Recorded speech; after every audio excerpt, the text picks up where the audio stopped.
Aunt T's Corner. I am coming to you with another book review.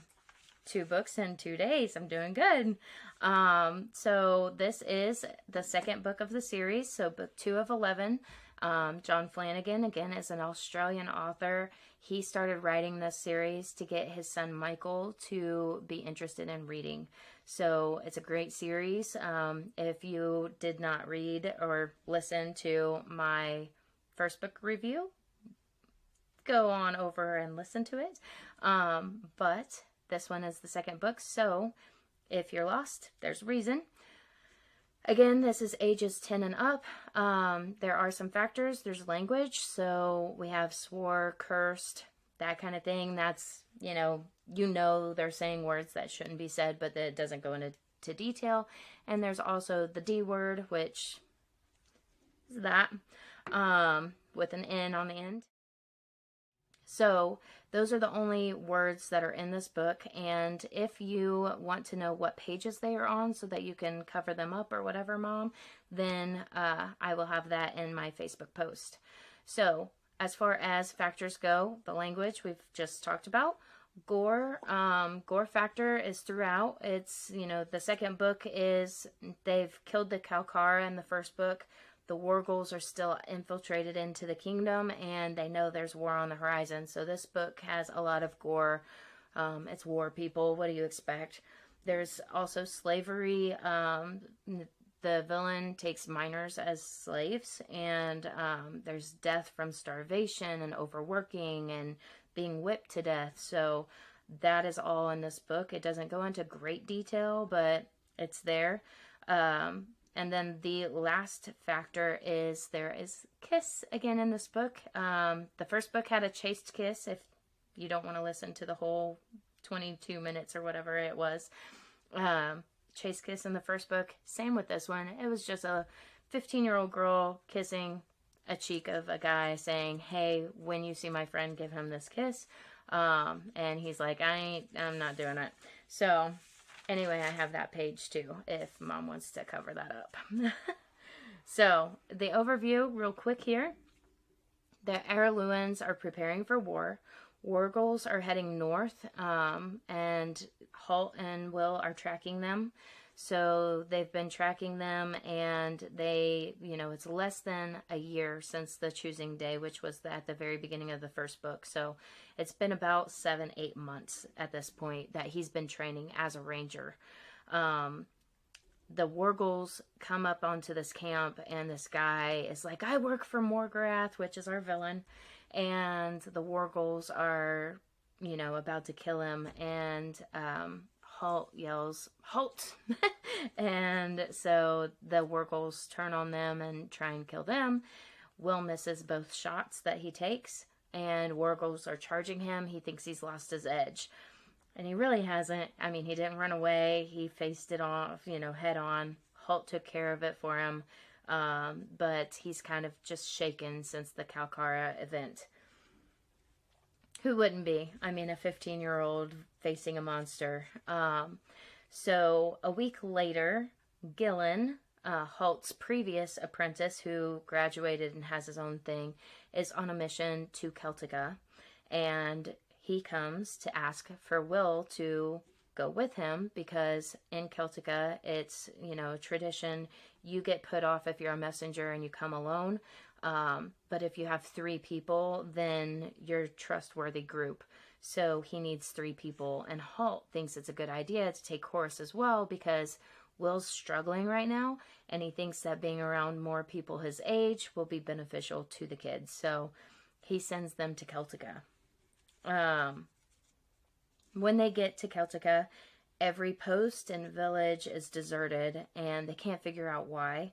So Gillen leaves the boys to check the next village, and 2 bandits pretty much find them with the pants down because they're practicing instead of guarding. And when you practice swordsmanship and everything, then you get so focused in what you're doing, you don't really pay attention to your surroundings. So Horace takes care of that, and then they meet who they assume is a boy, but it's actually a girl, Evelyn, who's been, and she's an Araluen. She's a servant I air quote because you find out later she's actually the princess. Sorry, spoiler alert. Should have said. But they find Evelyn, who's been surviving in Celtica for weeks, trying to get back to the border, back home, and she's trying to avoid the war goals, and she's just like, you know, about to collapse. She's been running on fumes, trying to get there, starving, you know.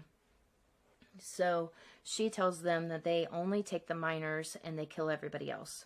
So the war goals are taking miners. Nobody knows why. Gillen thinks this is odd, but because this is new information, he has to take it to the king. So he says, I'm leaving ahead of you. You guys follow me at your own pace. Take it slow, since she's, you know, still recuperating. And so Gillen rides ahead to update the king. And as they're going ahead, Wargles show up with a string of slaves, and one of the slaves collapses and dies in front of them. And they decide, this is our opportunity. We need to know what's going on, so let's follow. So Will, Horace, and Evelyn follow the Wargles, and they come to find out that the plans that they found at the very beginning, Halt and Will, the guy that worked for Morgrath and was killed, his plans that were in his satchel detailed out the whole strategy of the war. So they thought they were prepared, and now Will and Horace and Evelyn are all going to the Pfizer, this impassable cliff wall that's connected to Celtica. The enemy has been on this plateau, and there's only one way in and out, and it's a very steep little path an army can't get through, called Three-Step Pass. And if they wanted to, they could go down the cliff and cross the Pfizer, but it would take a long time, and not a whole army could get across it without somebody reporting. So they find that the plans are a ruse, and that the Araluan army, their kingdom's army, is in trouble. So the miners were used to create a tunnel, and it's been going on for years. Just, you know, people stolen from each village, one or two at a time. So nobody really noticed that miners were going missing.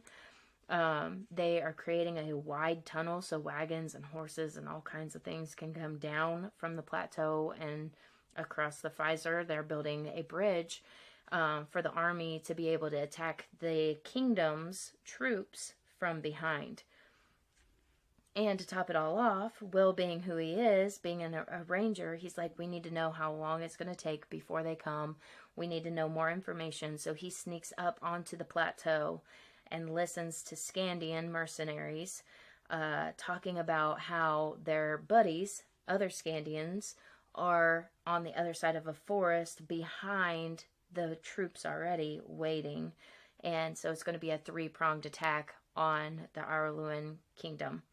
So Will realizes that, hey, this is not good. This is really, really bad. And so he comes down and he tells the other two, we have to burn the bridge. There's 4 days. It'll take us 4 days to get to the king to let him know. So let's knock this part out, and then our kingdom's only facing 2 fronts, not 3. So they decide to do that, and they decide to burn the bridge. And as they're burning the bridge, troubles happen, as they always do in a good book. And Will and Evelyn are captured because they're on the wrong side of the bridge when it does its thing. Let's leave it at that. So things go wrong, and Horace is the only one able to report to the king. Will and Evelyn are captured, and now it's a 2-pronged attack. Nobody can go across the bridge. And Evelyn is actually Princess Cassandra, and she's in enemy hands. So now there's that tension involved too. So when the fighting gets ready to start, the Scandians are thinking it's a lost cause. We're going to get back to our ship. We're going to go down Three-Step Pass, and then we're going to swerve, and we're going to get back to our ship and just take these 2 with us. We'll sell them as slaves when we get home. And Morgrath is upset with them because they tell Morgrath, yeah, whoever burnt the bridge, we killed him, threw him off the Pfizer, so there's no body, nothing. And he's like, I would love to have tortured them, blah, blah, blah.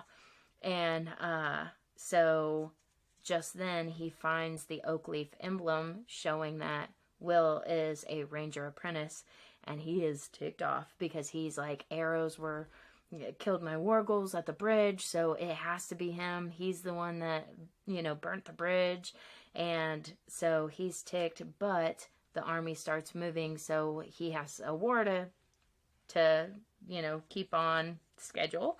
So he's like, we'll finish this later. So the Scandians, Will and Evelyn, are being held hostage by the wargles at the back of the army, waiting for Morgrath to, win and come back to punish them. And the fight is on. So, it's a two-pronged attack. The king at Arluin has been informed that, his army's going to be facing two fronts. Things happen. Things go well for the kingdom's army. And if you are like me and you cannot stop when it's action-packed and you just got to know what happens next, don't start reading chapter 32, 33, unless you have enough time to finish the book. So it's fast-paced all the way through, and because I know the whole series through and through, it just breaks my heart at the very end what happens. But you find out Horace faces off with Morgrath because he is trying to get Holt to be chivalrous, and a knight, they're allowed to have duels. And he's like, this is my right. I want to duel Holt and the ranger. And Holt is about to accept, and the king is like, no, he's not allowed to accept. I refuse this. He's trying to keep it, his advisor from doing that. And Morgrath keeps pouring it on. I have your brat. Not knowing that Holt, Will is Holt's apprentice, figuring it out though, and really pushing that forward. And Horace hears that Will's still alive. He races forward. He slaps his gauntlet across the enemy's face and challenges him. And Morgrath, realizing, oh, I'm just going to kill this kid so that way Holt will accept my challenge. And so that's at the end of the book, and I won't tell you how it goes, but things happen, and Lord help us all, but we're about to go into book 3. If you like this book review, like and subscribe, like on Facebook, subscribe on YouTube, and check us out for book 3 coming soon.